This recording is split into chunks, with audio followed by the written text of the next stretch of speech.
आपली संस्कृती, आपले संस्कार सदा राहू दे आपल्या सोबत. भारताच्या महान ग्रंथांचे आणि काव्यांचे संपूर्ण संकलन. सबस्क्राईब करा तिलक. कोण आहेस तू? तुझा दास, तोच लंकेश्वर, रावण. हो, रावण, ज्याला तुझ्या लालसेनं आतुर केला आहे, तो स्वतः तुझ्या दारात भिक्षा मागायला आला आहे. तुझं हे साहस? एक गिधाड असून सिंहिणीची अभिलाषा करतोस? तुझा अंत समय आलाय. जर जीव प्यारा असेल तर अजून वेळ आहे. चालता हो इथून. याचा परिणाम माहित आहे? तुझाच नाही, तुझ्या सर्व कुळाचा सर्वनाश होईल. मूर्खा, दूर हो माझ्या नजरेसमोरून. हे राम, आम्ही सर्व समुद्र तटाजवळ पोचून चिंतित झालो होतो की या आगाध समुद्रास कसे पार करावे. त्यावेळी तर पवनपुत्र हनुमानाने आमच्या समस्येचे निराकरण केले होते. परंतु आता प्रश्न आहे की इतक्या मोठ्या वानर सेनेला घेऊन या विशाल सागरास कसे ओलांडता येईल. आपला धनुष्य बाण उचला. प्रथम तर आपल्या धनुष्य बाणाच्या एकाच टणकाराने त्याचे कान टवकारतील. अन्यथा धनुष्यावर अग्निबाण ठेवून त्याच्या दिशेने रोखा. मग तो स्वतःच हात जोडून आपल्या समोर येईल. दादा, मी ब्रह्मास्त्राचा उपयोग करून या समुद्रास पाताळापर्यंत सुकवून टाकेन. आता जलाच्या जागी इथं फक्त रेती आणि वाळूच राहील, ज्याच्यावरून माझी सगळी सेना ही आगेकूच करेल. जय ब्रह्मदेव. त्राहिमाम, त्राहिमाम, त्राहिमाम. मुनिराज, मी आपल्याकरता भोजन आणलं. हे घ्यावे.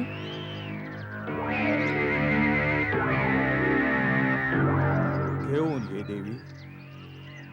कृपया आपल्यालाच इथं यावं लागेल. आता तर आम्ही आसन ग्रहण केलं आहे. प्रवासानं थकलो आहोत. सारखं सारखं उठवत नाही. जे काही द्यायचंय इथंच घेऊन ये. भगवंता, मी या सीमेपलीकडे नाही येऊ शकत. आपल्यालाच कष्ट घ्यावे लागतील. देवी, तू क्षत्रिय पुत्री नाही वाटत. दारावर आलेला अतिथी देवासारखा असतो आणि तू आमचा अपमान करत आहेस. नाही नाही अतिथी देवा, माझं तिथे न येण्याचं कारण आपला अपमान करणं नाही. खरे तर माझे भाऊजी माझ्या सुरक्षेसाठी एक सीमारेषा आखून गेले आहेत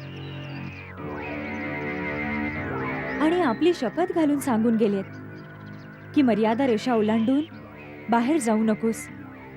म्हणून मी बाहेर नाही येऊ शकत. कृपा करून या गोष्टीचा राग मानू नका.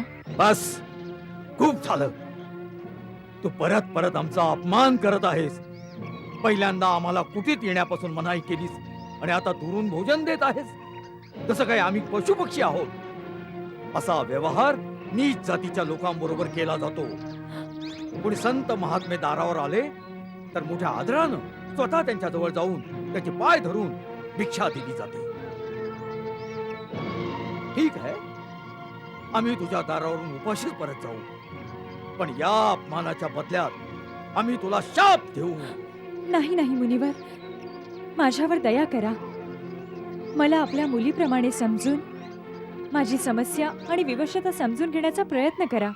आम्ही सर्व समजतो, सगळं जाणत आहोत. आम्ही त्रिकालदर्शी आहोत. मूर्ख स्त्री, आम्ही सर्व पाहत आहोत. तुझा पती यावेळी एका सोनेरी हरणाची शिकार करत वनामध्ये भटकत फिरतो आहे. या सोनेरी मृगानं आपल्या शिंगानी तुझ्या पतीवर एकदा हल्ला केला आहे.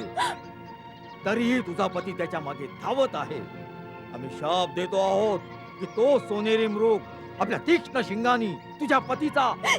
नाही नाही, आपण त्याला शाप नका देऊ. मी तिथेच येते. आपण माझ्या पतीला शाप नका देऊ. त्यांना शाप नका देऊ. माझ्यावर दया करा. माझी चूक झाली. मी आपली शक्ती नाही ओळखू शकले.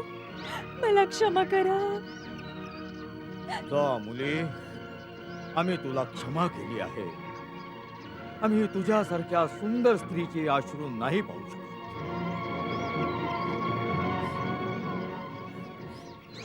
मी मिथिला नरेश, महाराज जनकाची मुलगी आहे. मिथिलेची राजकुमारी? आणि या अवस्थेत हे कसलं दुर्दैव आहे. या कांचन कायेला पाहून देवताही मोहित होतात. तिला तू या पर्णकुटीत अशा प्रकारे नष्ट करत आहेस. अरे अशा श्रीरत्नाला तर त्रिलोकीच्या महाराजाची पत्नी असलं पाहिजे. माझ्यासाठी तर माझे पती त्रिलोकीचे राजे आहेत. त्यांच्यापेक्षा मोठं कोणी असू शकतं का? अवश्य असलं पाहिजे. आम्ही तुला सांगतो सीते, ज्याच्या नावानं देवता, नाग, किन्नर, असुर, राक्षस अर्थात त्रिलोकीचे सर्व प्राणी थरकाप पावतात, सूर्य, चंद्र इत्यादी नवग्रह ज्याच्या इच्छेनं कार्यरत होतात, जो संसारातील सर्व चराचर प्राण्यांचा स्वामी आहे, त्याला पाहून वृक्षाची पानं पण भीतीनं शांत होतात. अरे वायू सुद्धा ज्याच्या समोर श्वास नाही घेत. तू तर त्या लंकाधिपती रावणाची पत्नी होण्यास योग्य आहेस.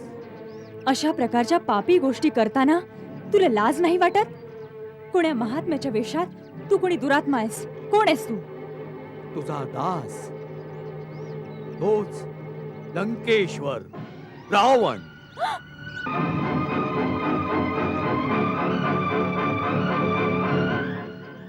रावण? हो, रावण, ज्याला तुझ्या लालसेनं आतुर केलं आहे, तो स्वतः तुझ्या दारात भिक्षा मागायला आला आहे. सीते, आज तुझा भाग्योदय झाला आहे. उद्या आमच्या राजमहालात 5,000 स्त्रिया फट्ट राणीप्रमाणे तुझी सेवा करतील.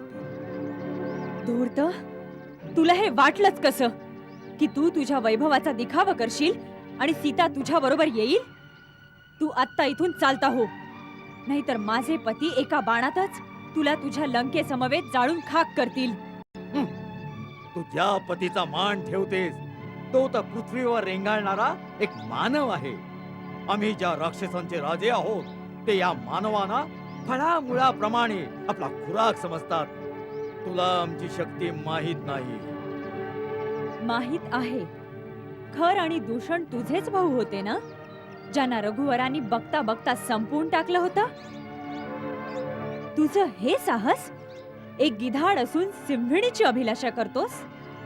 तुझा अंत समय आलाय. जर जीव प्यारा असेल तर अजून वेळ आहे. चालता हो इथून. आमचा असा अपमान करायची हिंमत आजपर्यंत कोणी नाही केली. याचा परिणाम माहित आहे तुला? आणि एका पतिव्रता सतीकडे अशी कुदृष्टी टाकण्याचा मूर्खपणा पण कोणी केला नसेल. याचा परिणाम माहित आहे? तुझाच नाही, तुझ्या सर्व कुळाचा सर्वनाश होईल. मूर्खा, दूर हो माझ्या नजरेसमोरून. परत या रेषेच्या आत जाऊ इच्छितेस? स्त्री एकदा का आपल्या मर्यादा रेषेच्या बाहेर आली की मग तिचं परत जाणं अशक्य असतं. सीते, आता तुला रावणाच्या हातून कोणीच वाचू शकत नाही. म्हणून चुपचाप आपल्या संमतीनं माझ्या बरोबर चाल. नाही नाही, आर्य, लक्ष्मण, आर्य, कुठे आहात तुम्ही? कुठे आहेस लक्ष्मणा? ओरड, अजून ओरड. आर्य, लक्ष्मण. यावेळी ते वनात खूप दूर आहे. तुझं ओरडणं त्याच्यापर्यंत पोहोचणार नाही. सीते, चल माझ्या बरोबर. चल. सीते.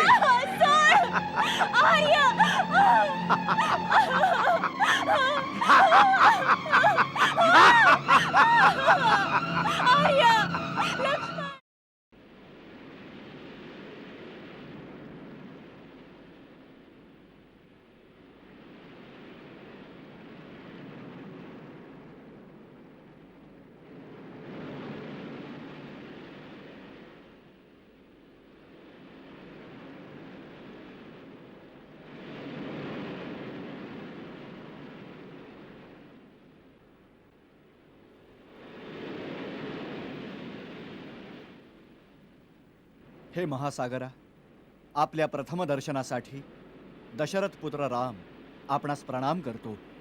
हे राम, आम्ही सर्व समुद्र तटाजवळ पोचून चिंतित झालो होतो की या अगाध समुद्रास कसे पार करावे. त्यावेळी तर पवनपुत्र हनुमानाने आमच्या समस्येचे निराकरण केले होते. परंतु आता प्रश्न आहे की इतक्या मोठ्या वानर सेनेला घेऊन या विशाल सागरास कसे ओलांडता येईल. हो, जर ह्याला ओलांडण्याची व्यवस्था केली गेली तर आमच्या सैनिकांद्वारा लंकेच्या समस्त राक्षसांचा विनाश झालाच समजा. यासाठी खूप विचारमंथनाची आवश्यकता आहे. तोपर्यंत तुम्ही सेनापतींना सांगून आपापले तंबू टाकावेत. तसंच सर्व युथपती सावध राहून सेनेच्या चहूबाजूस पहाऱ्याची व्यवस्था ठेवावी, म्हणजे राक्षसांद्वारा कुणा गुप्त आक्रमणाची शक्यता राहणार नाही. जशी आज्ञा प्रभू. नल नील, आज्ञेचं पालन करा. जशी आज्ञा प्रभू.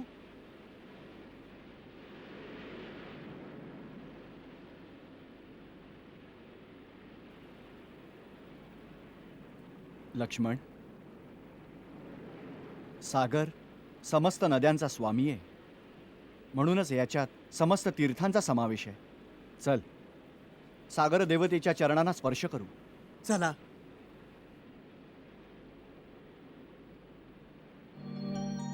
सागर तीरी आले सैन्य सहित श्रीराम, कृपा सिंधु प्रभु करे सागरास प्रणाम.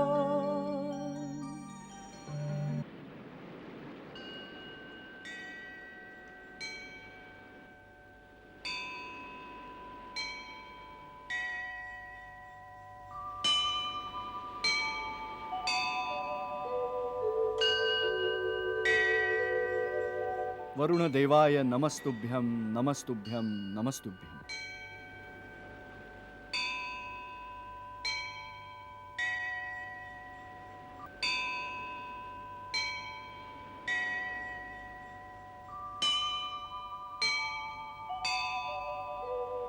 दादा, क्षितिजा पल्याड कुठेतरी बसून वहिनी आपली वाट पाहत असतील ना? त्यांना आत्ता जाऊन जर कोणी सांगू शकलं की आम्ही समुद्राच्या तटापर्यंत सेना घेऊन पोचलो आहोत, तर त्यांची मालवत चाललेली आशा देखील पुन्हा जिवंत होईल दादा. हो लक्ष्मण, खरंच यावेळी तिला कोणी हे सांगू शकलं असतं की समुद्राच्या दुसऱ्या तटावर उभं माझं मन तिला साथ घालत आहे. परंतु तिला हे सगळं सांगणार कोण?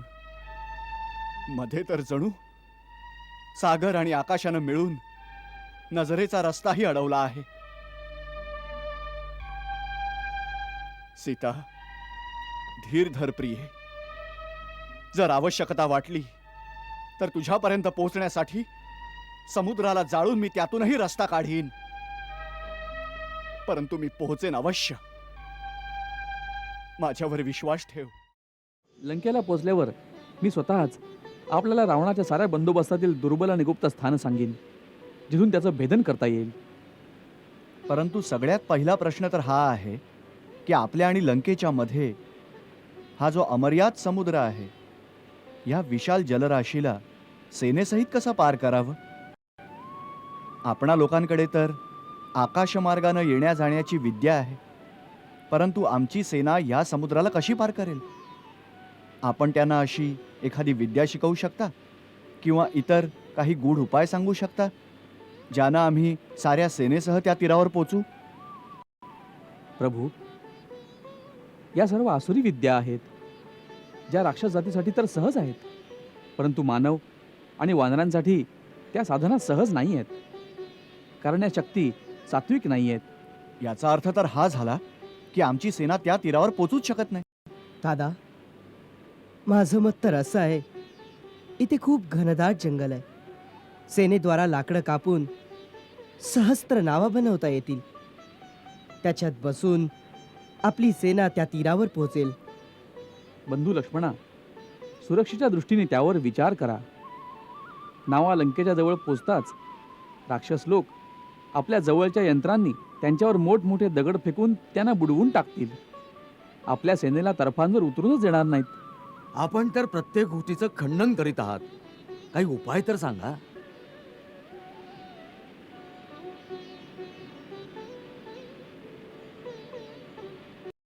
प्रभू, यावर एक मार्ग माझ्या लक्षात येतो आहे. कोणता? आपण समुद्राकडे रस्ता मागा. समुद्राकडे रस्ता मागू?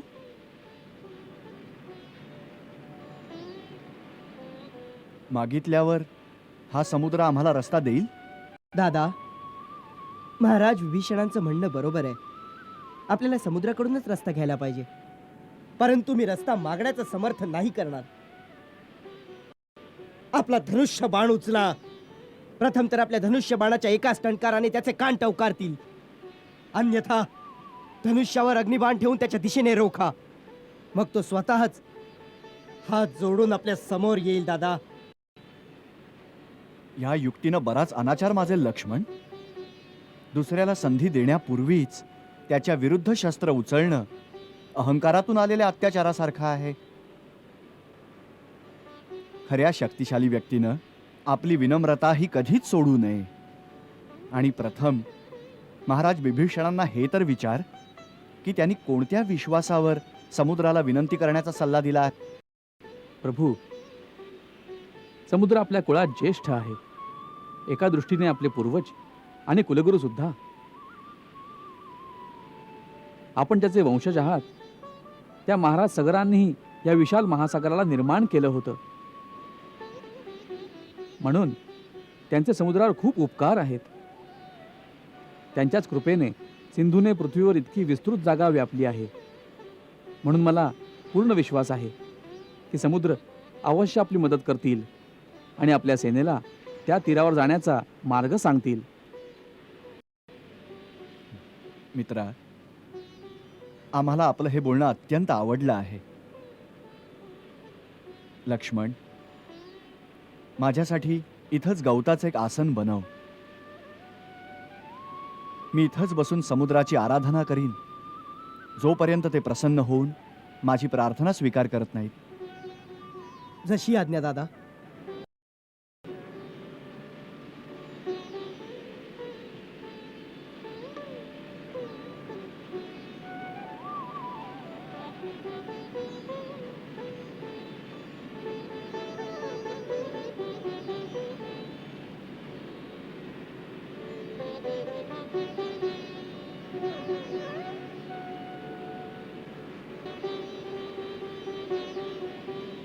नमस्तुभ्यं जलनिधी, नमामि सरिता स्वामी.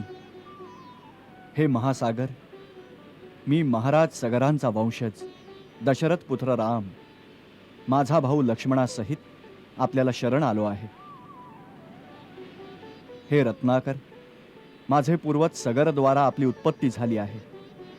आज रघुकुलावर आलेल्या विपत्तीचं निवारण करण्यासाठी एक विशाल सेना घेऊन लंकेवर आक्रमण करण्यासाठी आपण मला आपल्या पाण्यातून मार्ग देण्याची कृपा करावी. आपल्याला प्रसन्न करण्यासाठी मी अन्न आणि जलाचा परित्याग करून इथंच बसून आपली आराधना करतो आहे. माझ्या प्रार्थनेचा स्वीकार करा जलनिधी.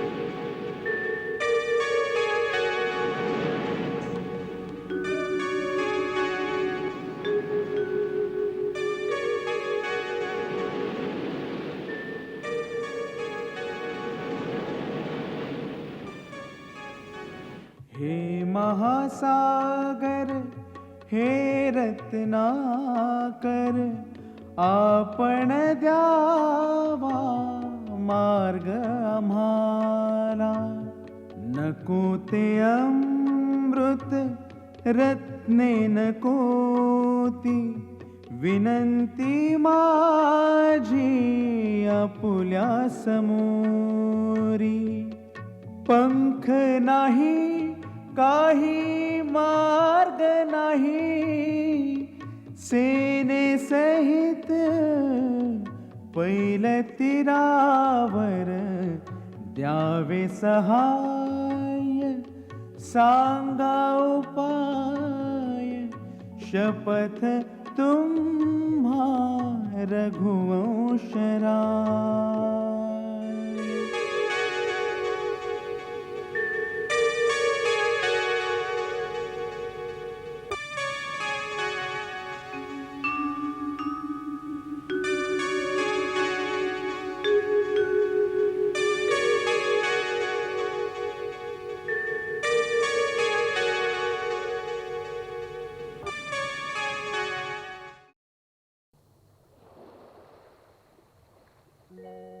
विनंती न माने सागर, जाती 3 दिवस निघुनी,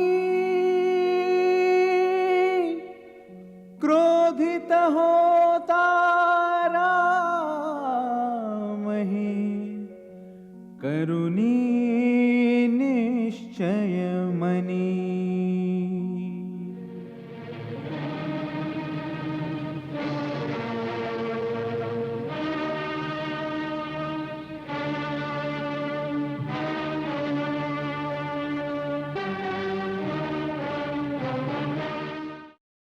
हे महासागरा, भूतकाळ साक्षी आहे.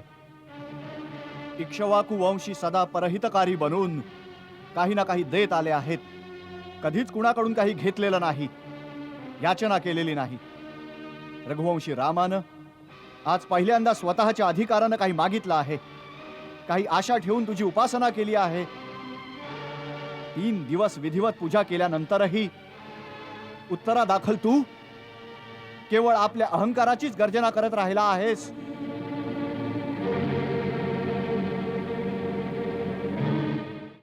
मंदगती जलनिधी, तुझ्यावर रामाच्या प्रार्थनेचा काही प्रभावच नाही पडला. तू रामाच्या विनम्रतेला त्याची असमर्थता समजून चढेल बनला आहेस. जगानं आजपर्यंत रामाची कृपा पाहिली आहे, त्याचा कोप नाही पाहिला.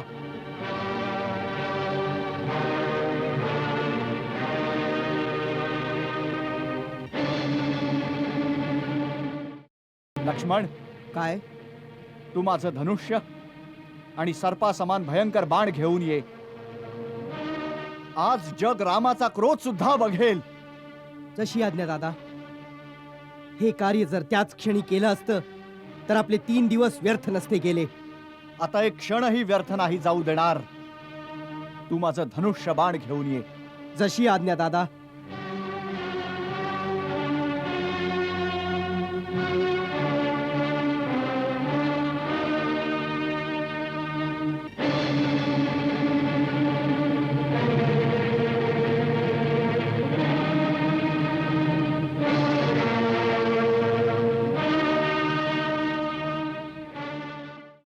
जसं मूर्खासमोर विनय दाखवणं आणि कुटील व्यक्तीवर प्रेम करणं व्यर्थ असतं, ज्याप्रमाणे मोहपाशात अडकलेल्याला ज्ञानाचा उपदेश करणं आणि नापीक धरतीमध्ये बीज लावणं विफल ठरतं, त्याचप्रमाणे तुझ्यासारख्या अहंकार्यासमोर रामाच्या विनयाचं आणि पूजेचं काहीच मोल नाही.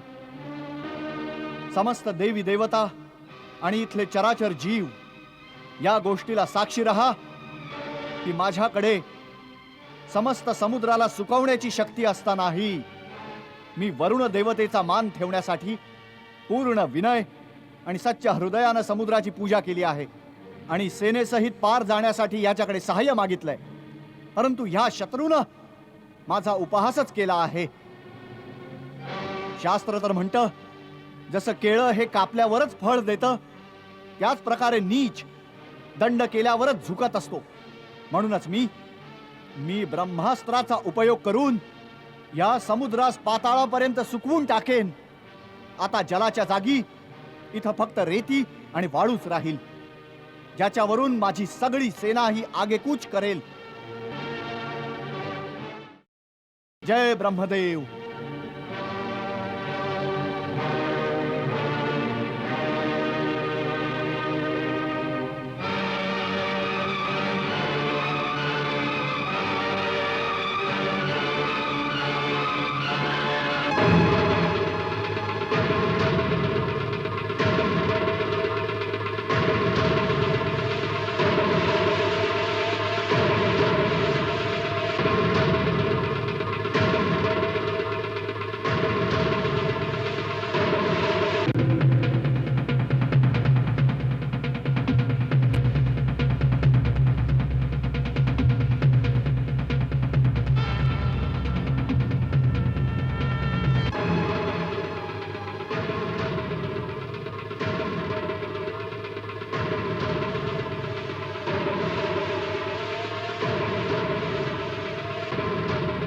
त्राहिमाम त्राहिमाम त्राहिमाम त्राहिमाम त्राहिमाम.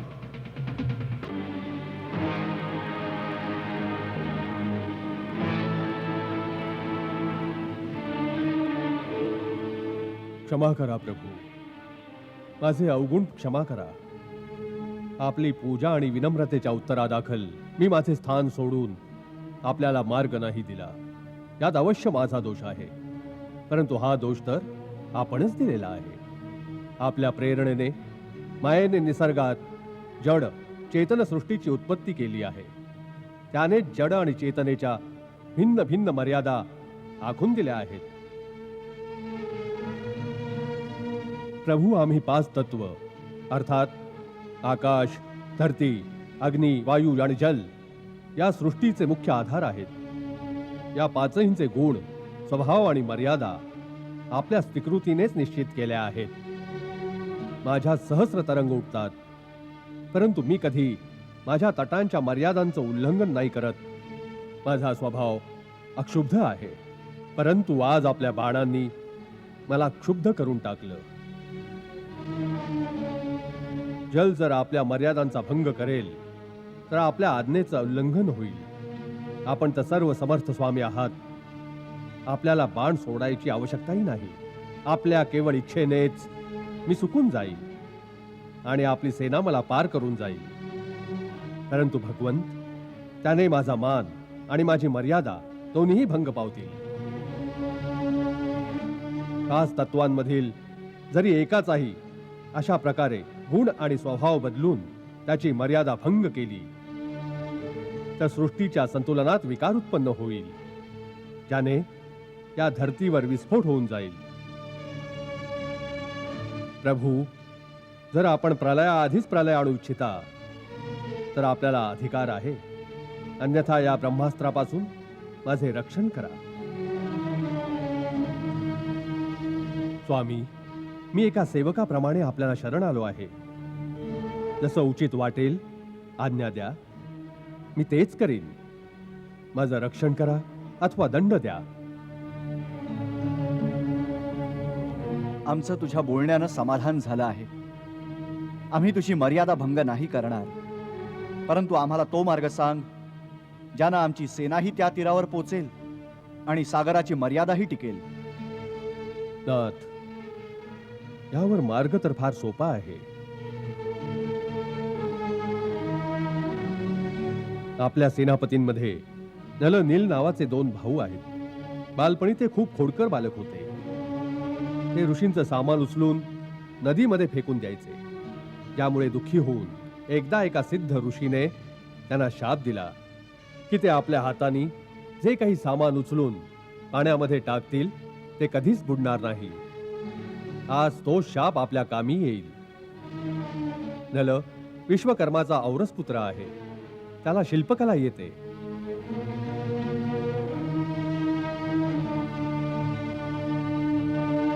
जर हे दोघं भाऊ आपल्या हाताने पाण्यात दगड टाकून समुद्रावर सेतू बांधायचं कार्य करतील तर लंकेपर्यंत एक असा सेतू तयार होऊन जाईल ज्यावरून चालत आपली सेना समुद्राच्या पैलतीरी पोहोचेल. मी वचन देतो की त्यांनी टाकलेल्या दगडांना आणि त्यापासून निर्मित सेतूला स्वतः मी धारण करून सेतू बंधनामध्ये स्वतः त्यांची मदत करीन. या प्रकारे समुद्राला बांधल्याने तिन्ही लोकांमध्ये आपलं सुयश गायलं जाईल. हे रत्नाकर, हे सागर, आम्ही तुझ्यावर खूपच प्रसन्न आहोत. तुझ्या उदारतेनं आम्ही तुझ्या प्रेमाचे ऋणी झालो आहोत. परंतु आमच्या एका अजून समस्येचं समाधान कर. आज्ञा प्रभू. आमचा हा बाण अमोघ आहे. एकदा का हा धनुष्यावर स्वार झाला की लक्षवेध केल्याशिवाय हा परत भात्यात जात नाही. म्हणून तू आम्हाला आता हे सांग की मी हा बाण कोणत्या दिशेला आणि कुणावर सोडू. प्रभू, उत्तर दिशेला धुमकुल्य नावाचा एक पवित्र देश आहे. तिथे मोठे भयानक दस्यू राहतात, जे आपल्या पापकर्मांनी तिथल्या पवित्रतेचा नाश करतात आणि माझ्या जलाचा दुरुपयोग करतात. प्रभू, आपण आपल्या बाणाला त्यांच्यावरच सोडावे. तथास्तु. या बाणाच्या प्रहारानं तिथली धरती मरुभूमी होऊन जाईल, परंतु तिथं अनेक सुगंधी औषधी वनस्पती उत्पन्न होतील, ज्यांनी जीवसृष्टीचं कल्याण होईल.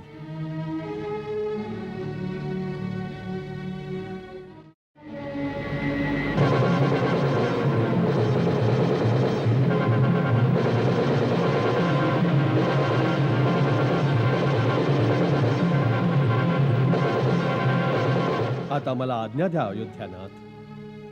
शिवशंकर आणि माता भवानी आपल्याला विजयी करतील. सिद्धिविनायक आपलं सकल मनोरथ सिद्ध करेल. करुणा सागर विनंती करू जोडूनी हात, सीते सहित देवा द्या दर्शन दीनानाथ.